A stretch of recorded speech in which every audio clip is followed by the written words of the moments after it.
Hello students, welcome two equations IAS. आज का the Hindu का एनालिसिस स्टार्ट करते हैं।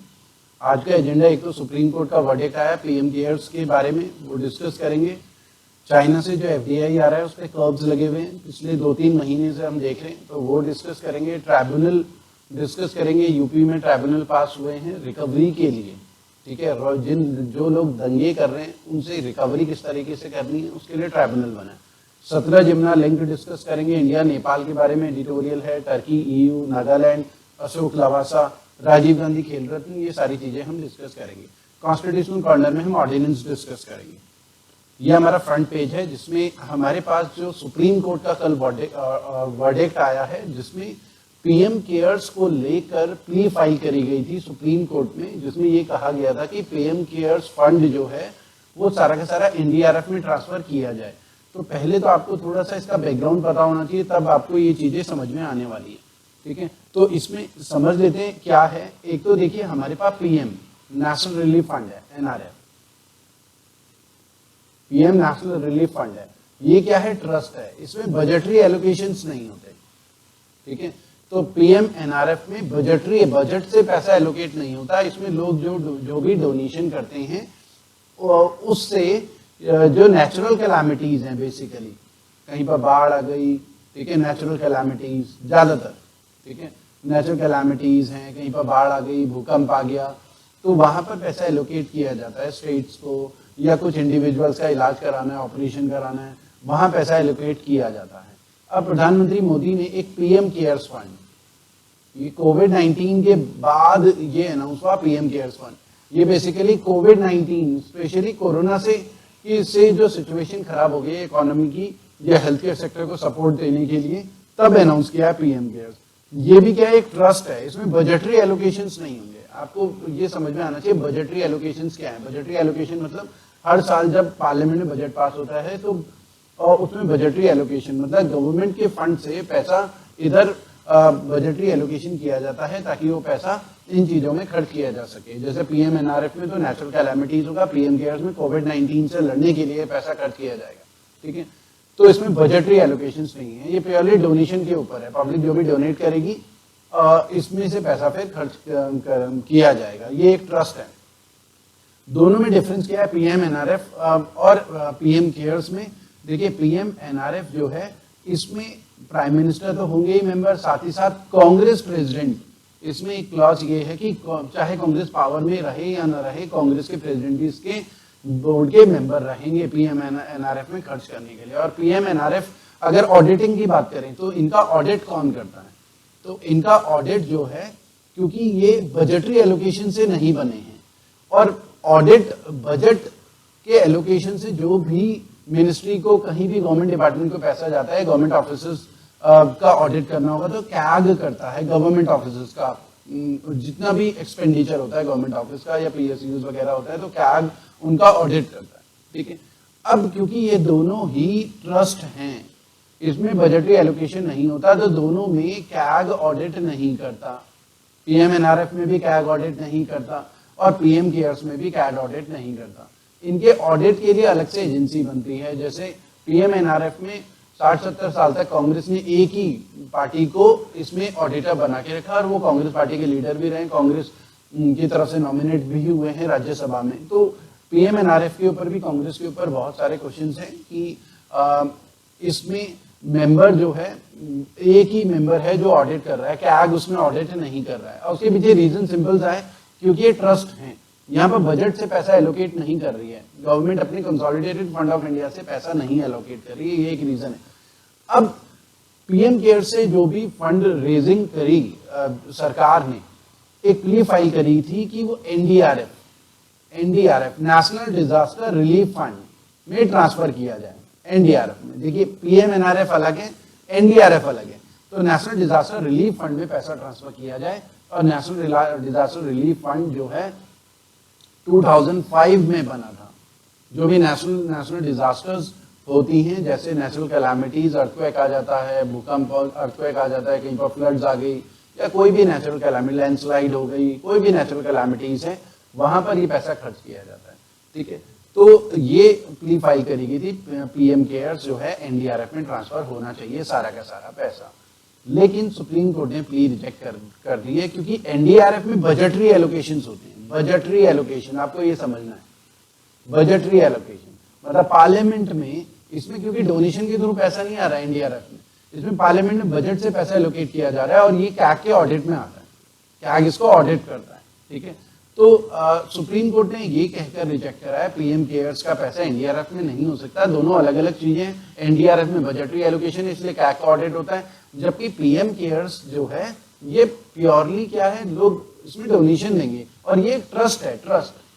और जिसके मेंबर्स कौन हैं, जिसके मेंबर प्रधानमंत्री हैं, पीएम हैं, डिफेंस मिनिस्टर हैं, फाइनेंस मिनिस्टर हैं, ठीक है, और इसमें डिफेंस मिनिस्टर, प्राइम मिनिस्टर, एक और हैं इसमें हमारे होम मिनिस्टर, ये 4 लोग हैं इसमें, ठीक है। तो ये ट्रस्ट के मेंबर हैं, यही डिसाइड करेंगे किस तरीके से पैसा खर्च किया जाना है। तो फिलहाल सुप्रीम कोर्ट से झटका लगा है, कांग्रेस या जो भी लॉबी थी पीएम केयर्स के अगेंस्ट थी, वो सारा पैसा एनडीआरएफ में ट्रांसफर होना था।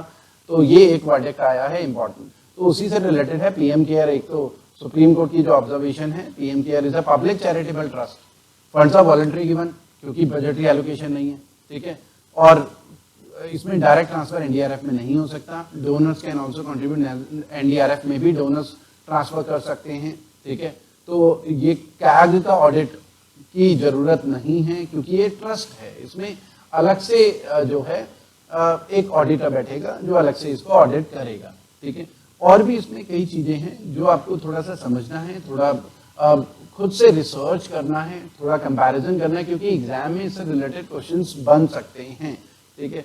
एनडीआरएफ अगर हम बोले नेशनल डिजास्टर रिलीफ फंड है, तो SDRF state disaster relief fund है, स्टेट लेवल पे भी होता है, ठीक है। 2005 का नेशनल डिजास्टर मैनेजमेंट एक्ट एक पास हुआ था 2005 का, उसके बाद ये बना था नेशनल डिजास्टर मैनेजमेंट एक्ट, ठीक है। उसके अलावा इसमें क्या था कि इसमें अभी 31 मार्च पिछले फाइनेंशियल ईयर तक का डेटा गिवन है, ठीक है। तो टिल 31 मार्च जो है, 31 मार्च 2020 तक इसमें 3076 करोड़ आए हैं, और अप्रैल के बाद, 1 अप्रैल के बाद का डेटा अभी मालूम नहीं है, ठीक है, आगे वो डेटा आ जाएगा, ठीक है। तो बीजेपी के जो प्रेसिडेंट है जेपी नड्डा, उन्होंने बोला है कि ब्लो टू राहुल गांधी को झटका लगा है, जो कई चीजें लेकर आते हैं रोज, तो सुप्रीम कोर्ट से झटका लगा है। तो एक ये न्यूज में रहा था, ठीक है। उसके अलावा देखिए, curbs on China FDI hit GM car plant, ये एक न्यूज है। इसका मीनिंग क्या है? एक तो एफडीआई आपको समझना है, एफडीआई क्या है? Foreign direct investment. जब कोई फॉरेन कंपनी इंडिया में इन्वेस्टमेंट करती है, प्लांट सेटअप करती है, फैक्ट्री सेटअप करती है, मतलब बेसिकली इंफ्रास्ट्रक्चर में, इंडस्ट्री में सेटअप करती है, जो इंडस्ट्री बदले में जॉब्स वगैरह प्रोवाइड करती है, मैन्युफैक्चरिंग करती है, तो एफडीआई बेसिकली यहाँ पर इंफ्रास्ट्रक्चर सेटअप भी होता है। कोई भी फॉरेन कंपनी इंडिया में आती है और जॉब्स वगैरह भी क्रिएट होती है। सोनी और होंडा जापानीज कंपनी इंडिया में बिजनेस कर रही है, एलजी सैमसंग कोरियन कंपनी है जो इंडिया में बिजनेस कर रही है। तो बहुत सारी फॉरेन कंपनी इंडियन सॉइल में बिजनेस कर रही है, जॉब्स वगैरह प्रोवाइड करती है, ठीक है। अब जो जीएम कार प्लांट था उसके बारे में समझ लेते हैं। जीएम कार प्लांट क्या था? एक डील हुई थी यूएस की, जो जीएम मोटर्स है, जनरल मोटर्स है, ठीक है, उनकी चाइना की एक कंपनी के साथ डील साइन हुई थी। जो चाइना की कंपनी यहाँ के मैन्युफैक्चरिंग प्लांट जीएम मोटर्स का में इन्वेस्टमेंट करते हैं, एफडीआई फॉरेन डायरेक्ट इन्वेस्टमेंट, ये कहाँ था? महाराष्ट्र में था, ठीक है। अब क्योंकि चाइना के साथ हमारा एलईसी को लेकर, लाइन ऑफ एक्चुअल कंट्रोल को लेकर टेंशन बढ़ रही है, हमने बहुत सारी चाइनीज ऐप भी बैन करी, ठीक है, 100 से ज्यादा चाइनीज ऐप बैन करी है, पहले 59 करी थी, बाद में और करी थी, ठीक है। तो वो लगातार हमारा जो है, हमारी पॉलिसी उनकी तरफ थोड़ा सा टफ चल रही है, और हमने वहां से चाइना से कोई भी एफडीआई अलाउ नहीं करा है।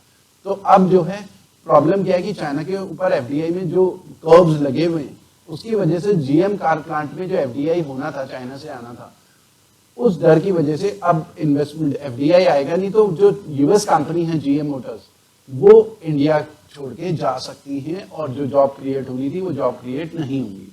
तो ये एक न्यूज है। एक आपको थोड़ा क्रोनोलॉजी समझ में आनी चाहिए कि ये क्या है, ठीक है। जो यूएस की कंपनी चाइना के साथ एफडीआई, चाइना के साथ जो डील साइन हुई थी कि चाइना की कंपनी यहाँ पैसा इन्वेस्ट करेगी जीएम मोटर में, यहाँ के प्लांट में, उसे अप्रूवल नहीं मिल रहा है मिनिस्ट्री से, क्योंकि चाइना के साथ रिलेशन खराब हो रहे हैं इस वजह से, और इस डर की वजह से जीएम मोटर इंडिया छोड़ के जा सकती है। ये एक न्यूज में है। उसके अलावा फ्रंट पेज में ही हमारे पास अमित शाह दोबारा से एडमिट हो गए हैं हॉस्पिटल में। उसके अलावा बाकी तो कोई इसमें इम्पोर्टेंट न्यूज नहीं है। ये एक इम्पोर्टेंट है कि UP clears to tribunal for riot damage recovery. इसको समझ लेते हैं क्या है। देखिए यूपी में क्या हुआ है कि जो भी लोग दंगे में इन्वॉल्व हैं, यूपी सरकार ने एक UP recovery of damage to public property, public and private property law 2020 pass करा।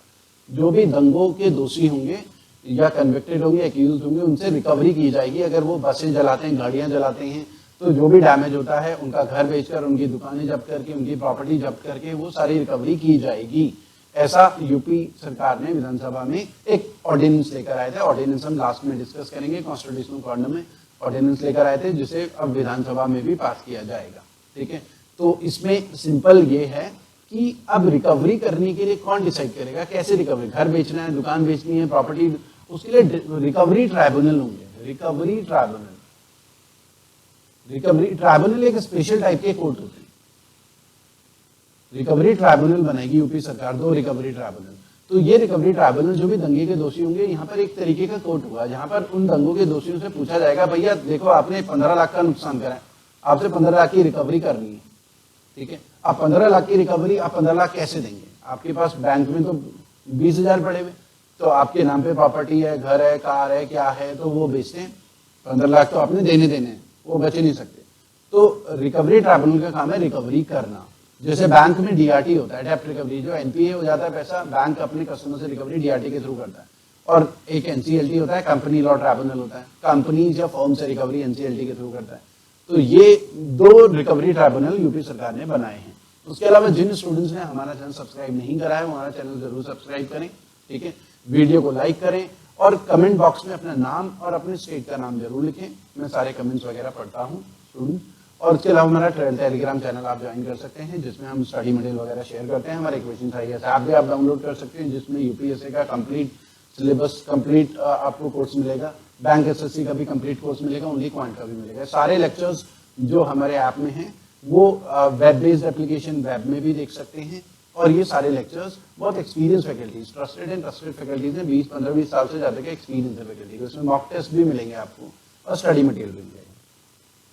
एक सतलज यमुना लिंक इश्यू चल रहा है हरियाणा और पंजाब के बीच में। कई बार एग्जाम में है सतलज यमुना लिंक जो डिस्प्यूट है कि स्टेट्स के बीच में है, तो हरियाणा पंजाब के बीच में। अब ये आपको अच्छे से समझ में आएगा मैप के थ्रू। ठीक है, क्योंकि पंजाब सरकार हमेशा सतलज यमुना लिंक के अगेंस्ट रही है। ठीक है, एक पोस्चरिंग उनकी रही है कि हम अगेंस्ट हैं, चाहे सुप्रीम कोर्ट का वर्डिक्ट हो, चाहे कोई भी हो, चाहे सेंटर बोले तो वो अगेंस्ट रहे। हरियाणा बहुत ज्यादा फेवर में रहा है, सतलज यमुना लिंक पूरा होना चाहिए, पूरा होना चाहिए। क्यों होना चाहिए वो मैप से समझ में आएगा। देखते हैं, देखिए ये जो है ऊपर अगर आपको दिख रहा होगा, ये जो रिवर है, ये जो ब्लू, ये सतलज रिवर। ठीक है, ये हिमाचल प्रदेश है, आपको दिख रहा होगा, और ये पंजाब है, और इधर ये हरियाणा है नीचे की तरफ। ठीक है, और ये जो है इधर की तरफ यमुना रिवर है, ये यमुना और ये सतलज, ये सतलज। तो ये सतलज रिवर है और ये हम यमुना रिवर है। तो अब देखिए इन दोनों को लिंक करना है, यहां से ऐसे ऐसे करके यमुना से भी एक कैनाल टाइप की खींचनी है और इन्हें लिंक करना है। और इनको लिंक करने से फायदा क्या होगा, ये हरियाणा है तो हरियाणा को क्या मिलेगा, पानी मिलेगा उससे। और यहाँ पर फिर इरिगेशन फैसिलिटीज भी कंप्लीट हो जाएंगी, ड्रिंकिंग वाटर फैसिलिटी भी होगी, हरियाणा को फायदा होगा। तो सतलज यमुना लिंक बेसिकली हरियाणा के फायदे का सौदा है काफी, हरियाणा के। अब देखिए है क्या हिस्ट्री, देखिए हरियाणा जो है पंजाब से काटकर बनाया गया था 1966 में। तब उस समय ये डिसाइड हुआ था कि भाई सतलज का पानी हरियाणा को भी मिलना चाहिए। तो तब ये डिसाइड हुआ था कि सतलज यमुना को लिंक कर देंगे कैनाल के थ्रू, ताकि हरियाणा को भी पानी की प्रॉब्लम ना हो, इरिगेशन फैसिलिटीज वगैरह वहां पर प्रोवाइड हो। ठीक है, अब सुप्रीम कोर्ट का वर्डिक्ट भी आया। सुप्रीम कोर्ट ने बोला भाई सतलज यमुना लिंक का काम पूरा किया जाए। ठीक है, सुप्रीम कोर्ट का वर्डिक्ट आया हरियाणा के फेवर में। अब हरियाणा ने अपने हिस्से की कैनाल तो बना ली है, क्योंकि ये हरियाणा देखो स्टेट की बाउंड्री है, हरियाणा स्टेट की बाउंड्री के अंदर जो कैनाल का हिस्सा है हरियाणा अपना बना चुका है। लेकिन कैनाल को जोड़ना बाकी है, केवल कहां से, सतलज नदी से हरियाणा बॉर्डर तक, वहां पर इंफ्रास्ट्रक्चर बिल्ड करना, कैनाल बनानी। पंजाब ने वो काम पूरा नहीं किया। और पंजाब क्यों नहीं पूरा कर रहा है, पंजाब को ये डर है कि भैया पानी अगर इधर ट्रांसफर होगा तो पंजाब में पानी की कमी हो जाएगी, और पंजाब के लोगों के सेंटिमेंट्स अगेंस्ट होंगे उसके, क्योंकि पंजाब में भी तो इरिगेशन की फैसिलिटीज है वहां पर। तो ये सारे इश्यूज हैं जो आपको मैप के थ्रू आप समझ लेंगे तो सतलज यमुना लिंक पूरा समझ में आ जाएगा, और एग्जाम में कोई भी क्वेश्चन होता है तो आप इजीली सॉल्व कर सकेंगे और कभी कोई कंफ्यूजन ही नहीं होगा। बहुत सिंपल सा है, मैप के थ्रू आप समझ रहे हैं। देखिए सतलज यहाँ से बह के ऐसे इस तरफ से बह के आ रही है और इधर की तरफ जा रही है, डायरेक्शन ये, ठीक है। यमुना ऐसे में आ रही है।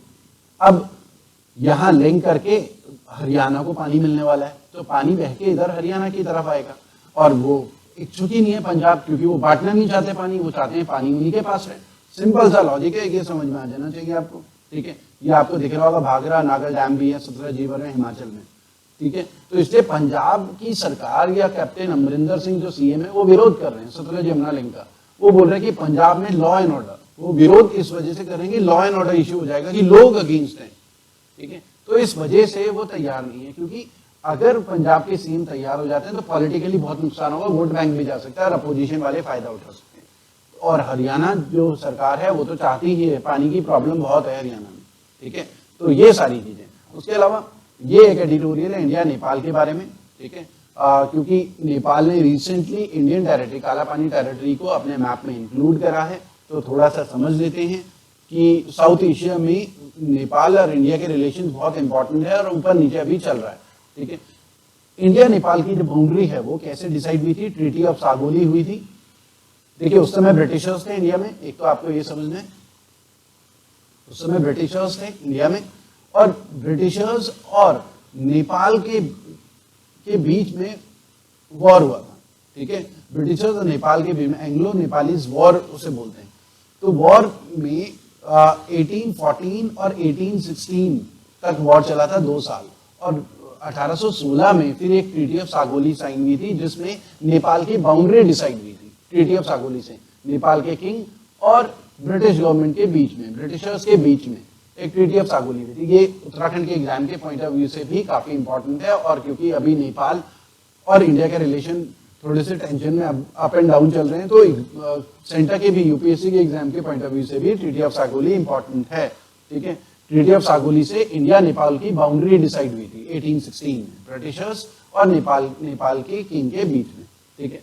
अब प्रॉब्लम क्या है, देखिए ये समझ लेते हैं। यहाँ पर डिस्प्यूटेड एरिया कौन सा है?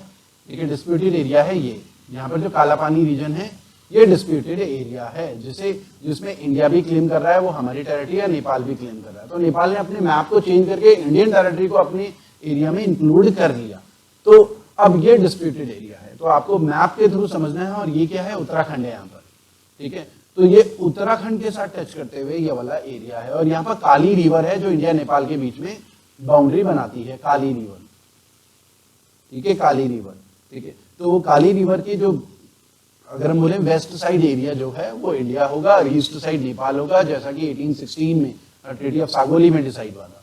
तो ये कंट्रोवर्सी चल रही है। अब नेपाल में देखिए आपको ये समझना है, नेपाल में वहां के पीएम केपी शर्मा ओली जो हैं वो जो है माओइस्ट, मतलब ऐसा कहा जाता है कि चाइना की सह पे इंडिया के साथ इस तरीके से इंडिया को भड़काने की कोशिश कर रहे हैं चाइना की सह, क्योंकि ऐसा माना जाता है उनकी पॉलिटिकल पार्टी में बहुत चाइनीज जो कम्युनिस्ट है वो फंडिंग करते आए हैं और उनके साथ रिलेशंस काफी अच्छे रहे हैं, और कम्युनिस्ट अब रूल में आ गए हैं तो वो चाइना की सह पे इंडिया को भड़काने की कोशिश कर रहे हैं। तो ये सारी हिस्ट्री है जो हमें समझनी है।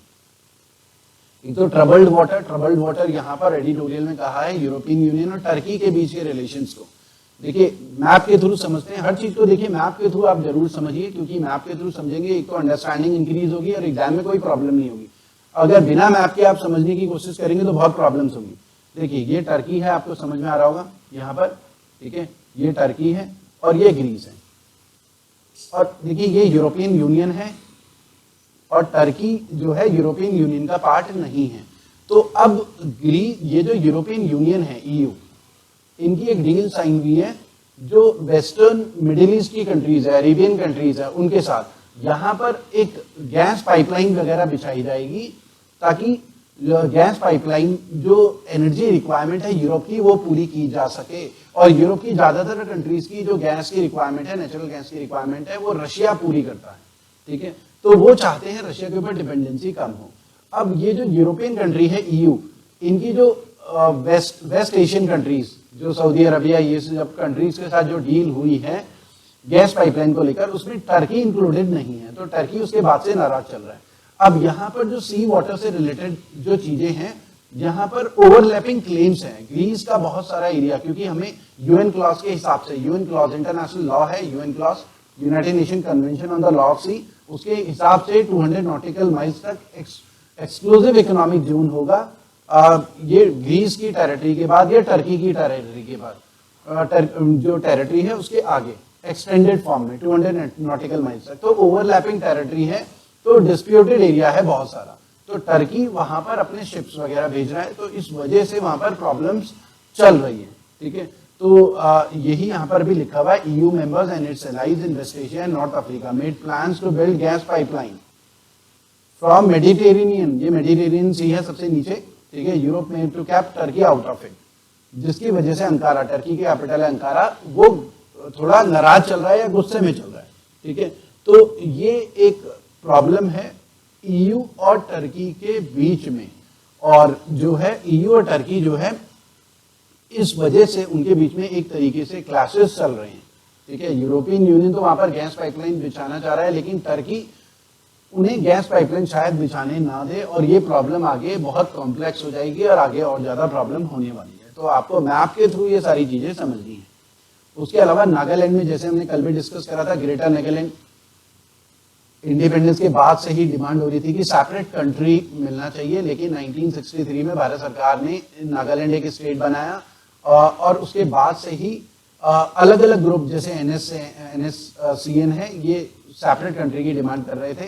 ठीक है, अलग अलग ग्रुप, उन्होंने वेपन्स उठाए हुए थे भारत सरकार के अगेंस्ट, तो NSCN अलग अलग टुकड़ों में बटा, और अब आज की डेट में देखें NSCN IM जो है वो काफी ज्यादा एक्टिव है। 2015 में NSCN IM के साथ सेंट्रल गवर्नमेंट ने और जो नागालैंड की गवर्नमेंट है उन्होंने एक ट्रीटी साइन करी थी, नागा पीस अकॉर्ड जिसे बोलते हैं, उसमें उनको नेशनल मेन स्ट्रीम में जोड़ा जाना था, लेकिन वो ट्रीटी इंप्लीमेंट नहीं हो पाई, और वो जो पीस टॉक्स लगातार चल रही हैं NSCN IM के साथ, जो RN रवि, हम कल भी डिस्कस कर चुके हैं, RN रवि नागालैंड के गवर्नर है और इंटरलोकुटर भी है नागा पीस अकॉर्ड को आगे बढ़ाने के लिए, तो RN रवि के साथ इनकी टेंशन चल रही है, रिलेशन कुछ अच्छे नहीं चल रहे हैं NSCN IM के। ठीक है, तो एक डेडलॉक टाइप का बन गया था RN रवि और NSCN IM के बीच में। ठीक है, तो NSCN IM ने डिमांड करी थी कि इंटरलोकुटर को हटाया जाए, RN रवि को। ठीक है, तो सेंट्रल गवर्नमेंट ने क्या करा, सेंट्रल गवर्नमेंट ने IB ऑफिशियल्स को, इंटेलिजेंस ब्यूरो के ऑफिशियल्स को, एक तो टीम मुवैया, ये NSCN IM के हेड है, इनके साथ टॉक्स करने के लिए NSCN, ताकि टॉक्स जो है फेल ना हो, इन्हें नेशनल मेन स्ट्रीम के साथ जोड़ा जाए। तो रिसेंटली अभी जो आसाम के मिनिस्टर है हेमंत बिस्वा शर्मा और नागालैंड के CM ने फिर रियो, ये सारी चीजें न्यूज में है, नागालैंड के CM कौन है, नागालैंड के गवर्नर कौन है, पूरे इंडिया के गवर्नर आपको लर्न करने की जरूरत नहीं है, आपको केवल ये देखना है जो गवर्नर न्यूज में है। RN रवि नागालैंड के गवर्नर लगातार न्यूज में है, क्योंकि नागालैंड में NSCN को लेकर नागा पीस अकॉर्ड वगैरह ये जो साइन हुए हैं, इम्प्लीमेंटेशन को लेकर टेंशन चल रही है। ठीक है, मतलब बातचीत, क्योंकि NSCN की बहुत सारी डिमांड्स ऐसी हैं जो अनकॉन्स्टिट्यूशनल है, गवर्नमेंट ऑफ इंडिया के लिए मानना मुश्किल है, तो इसलिए एक डेडलॉक टाइप का चल रहा है। तो वो बातचीत आगे बढ़ाने के लिए IB के ऑफिशियल्स बात करेंगे NSCN से, तो ये लगातार एक टेंशन चल रही है। जब तक आपको बैकग्राउंड नहीं पता होगा, न्यूज भी समझ नहीं आएगी, इंटरेस्ट भी डेवलप नहीं होगा। अब देखिए, आपको ये एक न्यूज है, अशोक लवासा ने इलेक्शन कमीशन जो है क्विट कर दिया है। पहले तो आपको समझना है 3 इलेक्शन कमीशन होते हैं इलेक्शन कमीशन में, 3 इलेक्शन कमिश्नर होते हैं इलेक्शन कमीशन में। एक चीफ इलेक्शन कमिश्नर होता है, बाकी 2 इलेक्शन कमिश्नर होते हैं, एक तो चीफ होता है। देखिए 3 इलेक्शन कमिश्नर है और उन तीनों में एक चीफ होता है, तो इस समय सुनील अरोड़ा, उसके बाद सीनियरिटी में आते थे अशोक लवेसा, फिर सुशील चंद्रा। अब सुनील अरोड़ा के रिटायर होने के बाद बारी किसकी थी, अशोक लवासा जो है चीफ इलेक्शन कमिश्नर बन जाते। लेकिन ऐसा कहा जाता है अशोक लवासा जो है मोदी के फेवर में बहुत ज्यादा नहीं रहते, और इनकी मोदी के अमित शाह के अगेंस्ट भी उनका जो है थोड़ा सा स्टैंड अलग था 2019 के इलेक्शन में भी। तो मोदी सरकार ने, वो नहीं चाहते थे, ऐसा कहा जा रहा है, एलिगेशन लग रहे हैं, मोदी सरकार नहीं चाहती थी अशोक लवासा को चीफ इलेक्शन कमिश्नर बनाया जाए, क्योंकि आगे कोई इलेक्शन होगा तो वहां प्रॉब्लम हो सकती है, तो उनको एक ग्रेसफुल एग्जिट दिया। तो अशोक लवासा को क्या बनाया, Asian development bank, Asian development bank की पोस्ट उन्हें दी गई अशोक लवासा को, ठीक है। तो Ashok Lavasa Asian development bank के वाइस प्रेसिडेंट बन जाएंगे, वीपी, ठीक है। 31 अगस्त के बाद, 31 अगस्त को रिटायर हो रहे हैं, वहां की पोस्ट खाली हो रही है, ठीक है। उसके बाद वो अशोक लवासा वहां के, तो ये एक पोस्ट खाली होगी। अब उससे क्या होगा, Sushil Chandra chief election commissioner बन सकते हैं अब, ठीक है। तो एक हर्डल एक तरीके से मोदी सरकार ने हटाई है, ग्रेसफुल एग्जिट किया ताकि आगे कोई कंट्रोवर्सी ना हो। एशियन डेवलपमेंट बैंक कहाँ है, इसका हेडक्वार्टर है Manila, Philippines, Manila Philippines, Manila Philippines, ठीक है। ये आपको पता होना चाहिए। एशियन डेवलपमेंट बैंक ये एशिया में इंफ्रास्ट्रक्चर वगैरह के लिए लोन देता है, ठीक है। उसके अलावा देखिए यूनाइटेड नेशन ट्राइब्यूनल ने कन्विक्ट करा हिजबुल्लाह को over the killing of Hariri. अब इसमें समझना है आपको हारिरी कौन थे। लेबनन, देखिए लेबनन, ये आपको पता होगा लेबनन क्यों न्यूज में था, बेरूत में अभी जो ब्लास्ट हुआ था, ठीक है। तो बेरूत ब्लास्ट में 2700 टन अमोनियम नाइट्रेट का ब्लास्ट था, बहुत बड़ा ब्लास्ट था। तो वही उसी लेबनन की बात कर रहे हैं, बेरूत इसकी कैपिटल है, ये सब आपको पता होना चाहिए।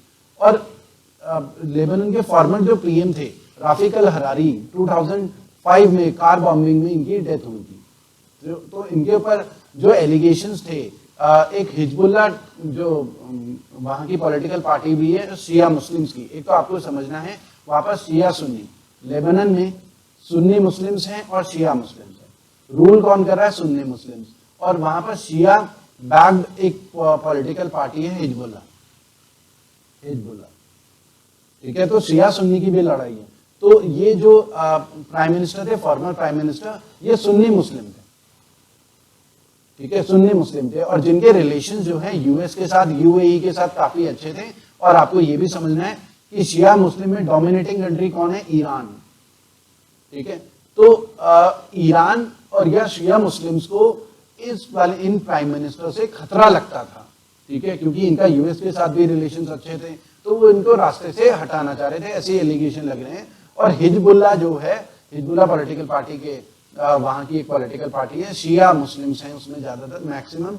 तो वो यहाँ पर कन्विक्टेड हुए हैं, यूनाइटेड नेशन के एक ट्राइब्यूनल में कन्विक्टेड हुए हैं Hezbollah member, conspiracy to kill the former PM. तो ये एक आपको थोड़ा सा पॉलिटिक्स समझनी है कि वहां पर शिया सुन्नी क्या झगड़ा है। हिजबुल्लाह, ऐसा भी आ सकता है हिजबुल्लाह कहाँ, किस कंट्री की पॉलिटिकल पार्टी को बिलोंग करता है, हिजबुल्लाह लेबनन को बिलोंग करता है। बेरूत ब्लास्ट के बाद से भी ये न्यूज में रहा है। उसके अलावा इन 5 को राजीव गांधी खेल रत्न अनाउंस हुआ है। रोहित शर्मा क्रिकेटर हैं, ठीक है। राजीव गांधी खेल रत्न क्या है, राजीव गांधी खेल रत्न स्पोर्ट्स कैटेगरी का सबसे बड़ा अवार्ड है, जो कि 1991-92 से स्टार्ट हुआ था, राजीव गांधी खेल रत्न, ठीक है। रोहित शर्मा है, क्रिकेटर है, ये तो आपको पता ही होगा। मोनिका बत्रा है, टेबल टेनिस खेलती हैं। विनेश फोगट है, रेसलर है, ठीक है। रानी रामपाल है, हॉकी प्लेयर है। ये सब आपको पता होना चाहिए। ये पैरालंपिक है, पैरालंपिक मतलब ये हैंडीकैप है, और ये जो है हाई जंप में, हाई जंप के प्लेयर। तो इन 5 को राजीव गांधी खेल रत्न अनाउंस हुआ था, पिछले साल 2 को हुआ था, इस बार 5 को हुआ है राजीव गांधी खेल रत्न। इस बार शायद राजीव गांधी खेल रत्न का जो बड़ा फंक्शन है, इतना बड़ा फंक्शन ना हो, और वीडियो कॉन्फ्रेंसिंग के थ्रू ही अवार्ड शायद दिए जाएं, अभी कुछ कंफर्म नहीं है। उसके अलावा जसपाल राणा और Jude Felix, Dronacharya award, Dronacharya award किस चीज के लिए दिया जाता है, Jaspal Rana, Jude Felix. Dronacharya award किस चीज के लिए दिया जाता है, द्रोणाचार्य अवार्ड स्पोर्ट्स कैटेगरी में कोचेस को दिया जाता है। तो ये 2 न्यूज में रहे हैं। अब आज का लास्ट टॉपिक है ऑर्डिनेंस। ऑर्डिनेंस बेसिकली क्या होता है, ये कई बार न्यूज में आता है।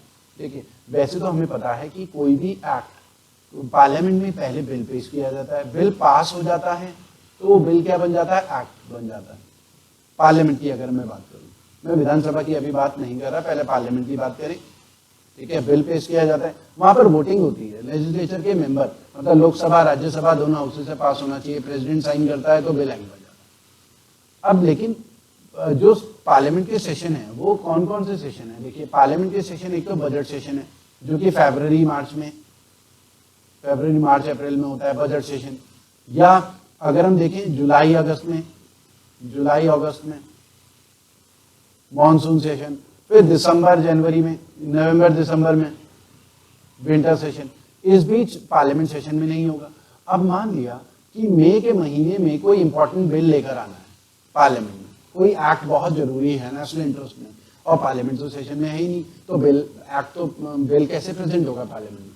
तो उस समय जो है ऑर्डिनेंस प्रोमulgate कर सकते हैं, मतलब कोई एक्ट लेकर आया जा सकता है, पार्लियामेंट को बाईपास कर दिया जाए, मतलब पार्लियामेंट में बिल प्रेजेंट किया ही नहीं, सीधे प्रेसिडेंट जो कैबिनेट मिनिस्टर्स हैं उनकी मीटिंग होती है और सीधे प्रेसिडेंट को भेज दिया जाता है, प्रेसिडेंट साइन करता है और बिल एक्ट बन जाता है। ठीक है, पार्लियामेंट में वो आया ही नहीं, कानून पास हो गया। तो इसमें यहाँ पर क्या हुआ, बाईपास कर दिया गया पार्लियामेंट को। लेकिन एज सून एज जैसे ही पार्लियामेंट स्टार्ट होता है, फिर उस ऑर्डिनेंस को पार्लियामेंट में भी पास करना जरूरी होता है।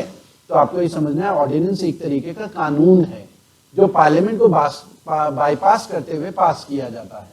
वो प्रेसिडेंट ऑर्डिनेंस लेकर आता है उस समय, क्योंकि पार्लियामेंट सेशन में नहीं था। अगर पार्लियामेंट सेशन में होता है तब ऑर्डिनेंस नहीं आता, तब पार्लियामेंट रूट के थ्रू ही ऑर्डिनेंस लाना होता है, मतलब पार्लियामेंट में ही बिल पेश करना होता है, बिल पास होगा, लोकसभा राज्यसभा से पास होगा, प्रेसिडेंट साइन करेगा, तभी वो बिल कानून बनेगा। ठीक है, तो ऑर्डिनेंस इमरजेंसी वाले सिचुएशंस में लाया जाता है, ये आपको पता होना चाहिए। तो ऐसे ही यूपी सरकार ने भी, अभी कोविड-19 जब दंगे हुए कुछ जगह, तो सीए एनआरसी के टाइम पे यूपी में, तो यूपी सरकार ऑर्डिनेंस लेकर आई उस समय, क्योंकि वहां की विधानसभा सेशन में नहीं थी।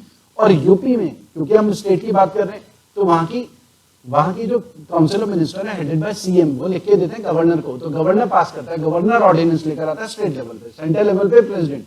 तो फिर ऑर्डिनेंस आया और अब यूपी की विधानसभा में वो ऑर्डिनेंस कानून बनेगा। तो विधानसभा या पार्लियामेंट को बाईपास करके ऑर्डिनेंस लाया जाता है जब पार्लियामेंट या विधानसभा सेशन में ना हो। स्टेट लेवल पे गवर्नर पास करता है, सेंट्रल लेवल पे प्रेसिडेंट ऑर्डिनेंस प्रोमulgate करता है। ठीक है, और एज सून एज जैसे ही पार्लियामेंट या विधानसभा सेशन में आती है, ऑर्डिनेंस को जैसे कि कोई भी बिल पास करना होता है, सेम वैसे ही पास करना जरूरी होता है। तो आज के लिए इतना ही करते हैं स्टूडेंट्स, थैंक यू।